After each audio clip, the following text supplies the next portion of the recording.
Good morning, everybody. Yeah, so greetings from Te Puke in New Zealand. Little wee place there. It's only a small town. It's more of a satellite town to a larger place in Tauranga. My testimony goes back to 1984 when I first heard the gospel. Before that, I called myself an atheist. I didn't believe in any God or any religion or even in superstition. And I was quite happy with the thought that you just had a life, and in the end of the life you died, and that was the end of things. And that thought didn't actually bother me.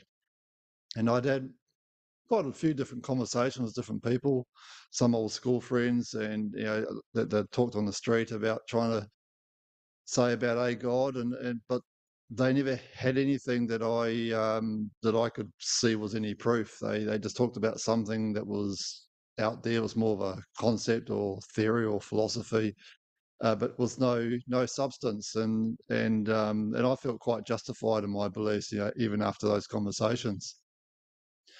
Anyway, after a number of things happened, I ended up in a revival meeting. I didn't particularly want to be there. I was just tagging along behind somebody else, and they sang the choruses like we just had there, and someone gave a talk, and they had no impact on me. I was just very closed off to everything. And at the end of the meeting, or towards the end, they used the spiritual gifts, and I heard the speaking in tongues for the first time. And it challenged me because I heard it and I saw it, and I somehow recognised it as not being faked, and it was real, and I had no explanation for it. And I guess it opened up my eyes to the possibility that perhaps there was more than what I thought there was. And I learned afterwards it says in the Bible that tongues is a sign for the unbeliever, and it really was for me. And it sort of started my change.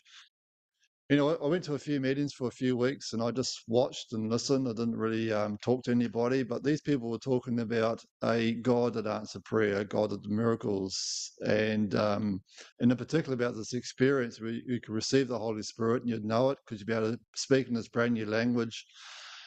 And so really, after hearing all these things, when asked one night, I said yes, I'd get baptized, and so I did that, and full immersion. And a couple of minutes later, while praying, received this Holy Spirit, and this new language came out of my mouth, and for me, it was quite a powerful experience. And I realised, well, God is real, and not only do I believe in Him, but I know Him because now He lives inside of me, and I had an immediate belief for the Bible. I'd actually tried reading the Bible before as a challenge, and I was reading the New Testament, and I was actually scoffing it and mocking it, and I thought, this is crazy. Who could believe this stuff? It made no sense to me.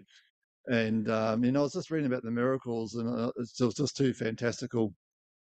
But after I received the Holy Spirit, and I was reading those same pages, it was amazing. It was real. And it was really the Holy Spirit that completely changed the way I was looking at things, that to the point where I can believe the Bible and have confidence in it.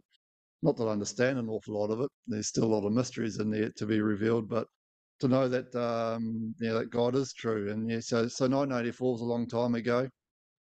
An awful lot's happened in that time, but God's been faithful through all situations. And there's been some challenges. Life does throw things at us that we don't understand.